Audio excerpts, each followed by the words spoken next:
Hello everyone, I'm Meteorologist Charlie Ironmonger. Thank you so much for joining me today for your 4 p.m. news and weather update from the First Alert Desk.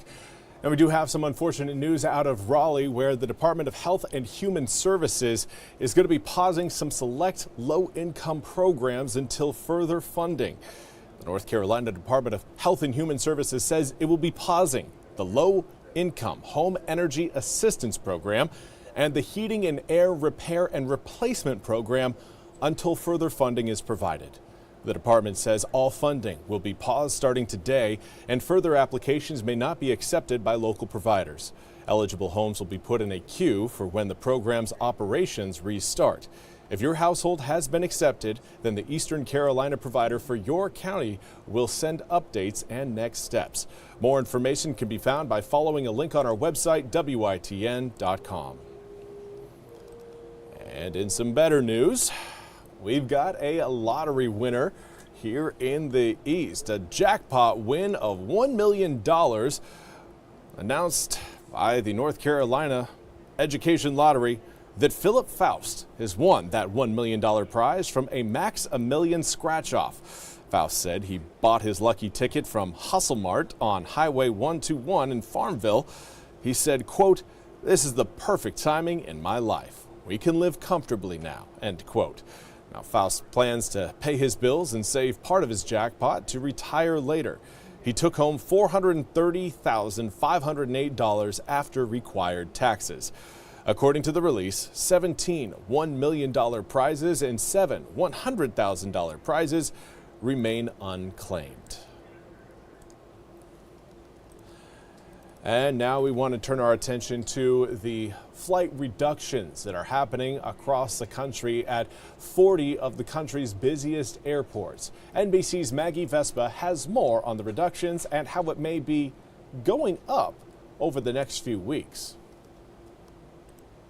Hey there, from literally the room where it happens, the room where United Airlines is making the calls of which flights to canceling 188 nationwide today alone. And we're seeing similar numbers from the 4 major airlines. So when you add in Delta, Southwest, and American, we're looking at roughly 680 flights canceled across the country today. Now, the FAA mandating that 4% reduction at 40 high-traffic airports nationwide to ease the burden on air traffic controllers who are still working without pay 38 days into the government shutdown. The agency noting if the shutdown drags on, they'll call for more cancellations, up to 10% of flights by next Friday. The goal, they stress, is safety. Now, for their part, airlines stressing at this point that they can absorb these cancellations, they can absorb this government mandate. They say so far they've been able to rebook passengers on other existing flights and waive all fees tied to that. And they add, as this continues on, they plan and they'll work to give all passengers days' notice as these cancellations stack up. Back to you. Well, thank you very much, Maggie, for that report. We now turn to your weather forecast. We've got our eyes on a few rain showers coming down right now. Here's a look at what we've got currently outside eastern North Carolina. Again, keep your eyes on that little massive moisture you're seeing across Alabama and Georgia. That's a system that could be giving us some drops early tomorrow morning. Now, the front you're seeing further back towards the northwest, a lot of those rain showers, those are going to get chewed up by the mountains. So far today, it's just been those coastal drops that have kind of cruised by the Crystal Coast and the Outer Banks that have extended their way a little bit further inland, kind of hovering over that Highway 17 corridor. Right now, most of those raindrops are moving over the Sounds. Going to continue to see those showers work their way towards Elizabeth City. Edenton, you guys are going to get clipped by maybe a couple showers, but I'm not anticipating much, certainly less than a quarter of an inch of rain for those of you guys watching along the north side of the Albemarle Sound. Heaviest rain right now currently coming down across down east Carteret County. Of course, ironically, that is one of the few spots on the map right now that is actually not in need of any moisture. It's down east Carteret County, extending all the way up northward towards Lowland and Pamlico County. That's kind of the zone where we're up to speed on our rainfall. The rest of eastern North Carolina very much in need of the drop. So, of course, it's those areas that don't need it that are seeing it, but not to worry. We've got more rain on the way this coming weekend, particularly Sunday. That's when we're going to be seeing, again, more widespread rain showers late Sunday evening into Sunday night. May see a few stray showers later on this evening into Saturday morning. Those will not impact everyone and really aren't going to amount to much. I'm anticipating a quarter of an inch or less out of those drops. But right now, again, air temperatures sitting right around the 70-degree mark. Winds out of the south at around 4 to 8 miles an hour with a slightly stronger wind present around the Outer Banks.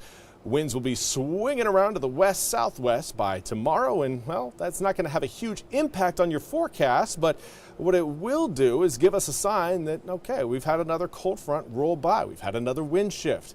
Coming up Sunday, again, starting out the day with a southwesterly wind. Winds on Sunday will certainly be breezier than what we're going to see on Saturday.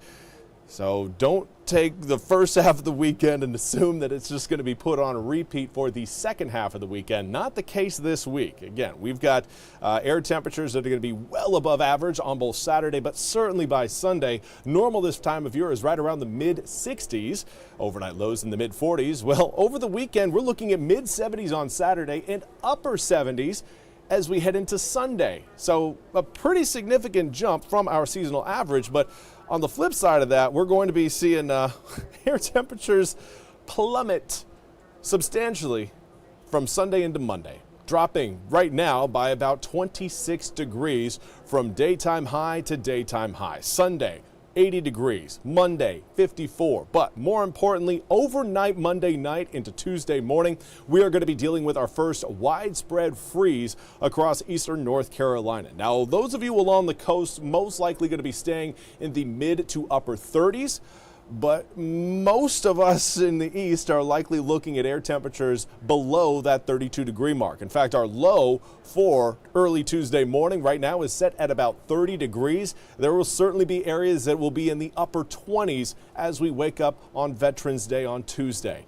Now, that's not going to be a warm day. Highs only reaching the upper 40s on Tuesday. We will gradually warm up later on in the week, but even Tuesday night into Wednesday, while not freezing, will still be cold, especially Wednesday morning. We will have some frost around the east as we wake up Wednesday.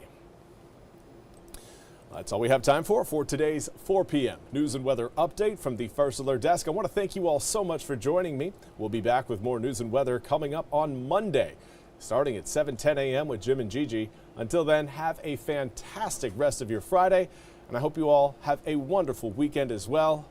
Go Pirates.